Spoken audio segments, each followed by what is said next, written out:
টকশোতে আগেও বলেছি, বিএনপি একটা রোড ম্যাপের প্রস্তাব দিক না, জামাত দিক, গণতন্ত্র মঞ্চ, মাহমুদুর রহমান মান্না, জোনায়েদ সাকিরা দিক। আমরা তো রাজনৈতিক দলগুলোর প্রোঅ্যাক্টিভ ভূমিকা চাই, যে 5 তারিখে যদি সরকার গঠন হতো তাহলে এই প্রশ্নগুলো করা কম যেত। কিন্তু 8 তারিখ পর্যন্ত সমস্ত রাজনৈতিক দলগুলোর সঙ্গে তো ওয়াকারুজ্জামানের ক্যান্টনমেন্টে তো সবাই চলে গেল।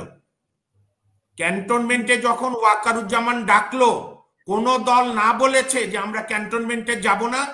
শোনেন, এখন আমাদের মানে আজকে আসলে আমাদের এখন ক্লিয়ার করতে হবে যে মানে আমরা কি করব। এখন সরকারের একটা উপদেষ্টা তার ওপিনিয়ন দিয়েছে, বিএনপির মহাসচিব ফখরুল ইসলাম আলমগীর সাহেব তার উত্তর দিয়েছে। আমরা তো এই সুস্থ গণতান্ত্রিক দ্বিমতগুলো শুনতে চাই, নাকি আমরা শেখ হাসিনার মতো একজন যা বলবে তাই শুনবো? মানে কিন্তু বিএনপি তো সবসময় বলে আসছে, বিশেষ করে তারেক রহমান তো সবসময় বলছে যে এই সরকার ব্যর্থ, সেটা আমরা চাই না, কেউই চায় না, কোনো দলই চায় না, সেটা স্পষ্ট করেছে। না ঠিক আছে, বাট কোন উপদেষ্টা যদি মনে করে তার ওপিনিয়ন দিয়েছে, বিএনপির মহাসচিব ফখরুল ইসলাম আলমগীর সাহেব একজন সিজন পলিটিশিয়ান, উনি তো তার উত্তর দিয়েছে। আমরা কি প্রশ্ন উত্তর পর্ব বন্ধ রাখবো? মানে আমরা কি চাই, যে শেখ হাসিনার ফ্যাসিস্ট চলে গেছে, ডক্টর মোহাম্মদ ইউনূস যা বলবে তাই শুনতে হবে, না বিএনপি যা ডিসাইড করবে তাই আমাদের শুনতে হবে, অথবা জামাত যা ডিসাইড করবে তাই আমাদের শুনতে হবে, নাকি বামপন্থীরা, গণতন্ত্র মঞ্চ, উদার গণতান্ত্রিকরা যা বলবে? শোনেন, আমি ডক্টর তাজ হাসমির সঙ্গে একমত, আমাদের মাইন্ডসেটই আমরা এখনো ঠিক করতে পারিনি। আপনি এখানে নানা দ্বিমত থাকবে, মহসিন স্যার যেটা বলেছে আমি তীব্র দ্বিমত করি, মহসিন সাহেবের সঙ্গে যথেষ্ট লোকজন আছে, আমার সঙ্গে যথেষ্ট লোকজন আছে। লোকজন খালি একা বিএনপি বা জামাতের সঙ্গে নেই, বিএনপি জামাতের বাইরেও অনেক রাজনৈতিক মত আছে। বাংলাদেশে জাতির দুর্ভাগ্য, নির্বাচনের নামে হোক আর স্বৈরতন্ত্রের নামে হোক, সব সময় সংখ্যালঘিষ্ঠ ওপিনিয়ন এই রাষ্ট্রকে শাসন করেছে। আমি বুঝাতে পেরেছি? একটা ভোটে 60% লোক যে দলটাকে সাপোর্ট দেয়নি, 40% সমর্থন নিয়ে, সংখ্যালঘিষ্ঠের সমর্থন নিয়ে এই রাষ্ট্রকে তারা শাসন করেছে। এবং আমার বলতে কোনো দ্বিধা নেই, কারো অভিমান লাগলে লাগতে পারে। আমি যখন ফ্যাসিস্ট হাসিনার চোখে চোখ রেখে কথা বলেছি, আমার জীবদ্দশায় মনে হয় না হতে পারে যে হাসিনার চাইতে বড় কোনো ফ্যাসিস্ট আসবে। আসলে আবারও বলবো, জেলে যাব। সেটা হচ্ছে আমাদের নির্বাচনী ব্যবস্থা নিয়ে রাজনৈতিক দলগুলো রোডম্যাপ দেয় না কেন? আমি তো আপনার টকশোতে আগেও বলেছি, বিএনপি একটা রোডম্যাপের প্রস্তাব দিক না, জামাত দিক, গণতন্ত্র মঞ্চ, মাহমুদুর রহমান মান্না, জোনায়েদ সাকিরা দিক।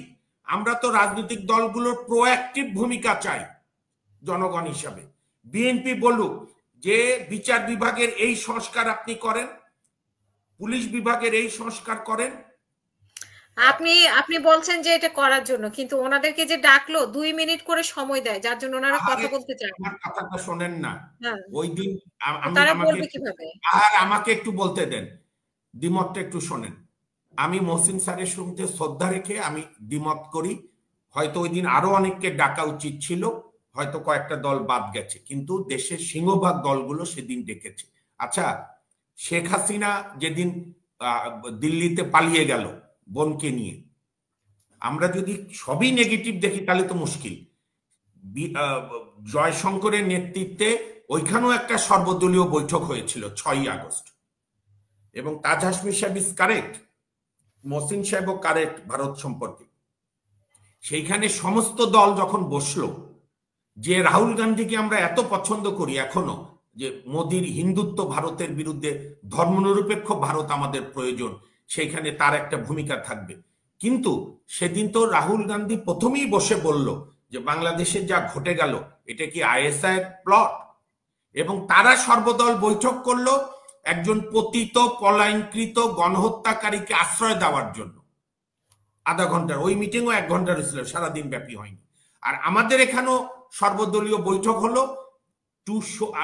আমি বিনয়ের সঙ্গে বলি, নিশ্চয়ই ওই দিন স্ট্র্যাটেজি ঠিক করার জন্য রাজনৈতিক দলগুলোকে ডাকিনি। সেদিন ঠিক করা হলো যে জামাত ইসলামের একটা ওপিনিয়ন আছে, কমিউনিস্ট পার্টির একটা ওপিনিয়ন আছে, বিএনপি বড় দল সবচেয়ে জনপ্রিয় তার একটা ওপিনিয়ন, জামাতের, গণতন্ত্র মঞ্চ, ইসলামী আন্দোলন, হেফাজত, কিন্তু সবাই একটা ব্যাপারে একমত যে ভারতের আধিপত্যবাদ, ভারতের দাদাগিরির বিরুদ্ধে আমরা সবাই একমত। So that was A message to the Indian government and Indian establishment যে আমরা আওয়ামী লীগ এবং 14 দল এবং জাতীয় পার্টি এই দুর্বৃত্তরা বাদে আর সব দলমত আমরা এক। তার মধ্যে কর্নেল অলিটা ঘটে গেছে, পরে উপদেষ্টা মাপ চেয়েছে, সরি দুঃখ প্রকাশ করেছে, অলি সাহেব বলেছে আমি এটা মেনে নিয়েছি, বা আরো যেগুলো ছিল। এখন আমরা যে দাবিটা করতে চাই, আমার ধারণা আমার অগ্রজ মহসিন হোসেন সব একমত হবে যে যেটা প্রভিশনাল গভর্নমেন্ট করার দরকার ছিল, নতুন রিপাবলিকের দরকার ছিল, সেই ব্যর্থতা তো খালি ওয়াকারুজ্জামান আর ইউনূস সাহেবকে দিয়ে লাভ নাই। 5 তারিখ থেকে 8 তারিখ অন্তত 2-3 বার বঙ্গভবনে সব রাজনৈতিক দলের নেতারা বসেছিল। আমাদের রাজনৈতিক নেতাদেরও যে অ্যাডহক বেসিসে চিন্তা, কারণ আমি এটা মানতাম যে 5 তারিখে যদি সরকার গঠন হতো তাহলে এই প্রশ্নগুলো করা কম যেত, কিন্তু 8 তারিখ পর্যন্ত সমস্ত রাজনৈতিক দলগুলোর সঙ্গে তো ওয়াকারুজ্জামানের ক্যান্টনমেন্টে তো সবাই চলে গেল। ক্যান্টনমেন্টে যখন ওয়াকারুজ্জামান ডাকলো, কোন দল না বলেছে যে আমরা ক্যান্টনমেন্টে যাব না। আপনি খালি আরেকজনকে দোষ দিলে হবে না, আপনার রাজনৈতিক দলগুলোকে প্রশ্ন করেন। সেদিন বিএনপি কেন বলল না যে নো, আপনি ডাকসু ভবনে আসেন, আপনি ঢাকা বিশ্ববিদ্যালয়ে আসেন, বা আপনি আসেন আপনার কি নাম যে কোনো একটা আমাদের বলবে যে বিএনপি সব জায়গায় এরকম করে। বিএনপি আপনি তো কথা বলতে দিচ্ছেন না, আমারটা শোনেন না। আপনি বিএনপি সিঙ্গেল আউট করছেন কেন? কোন রাজনৈতিক দল বলেছে আমি আপনার ইয়াতে যাব না, কি বলে ক্যান্টনমেন্টে যাব না? সবাই তো গেছেন, হাজির হয়ে গেছেন, একবারে তু করে গিয়ে সবাই হাজির হয়েছেন ক্যান্টনমেন্টে।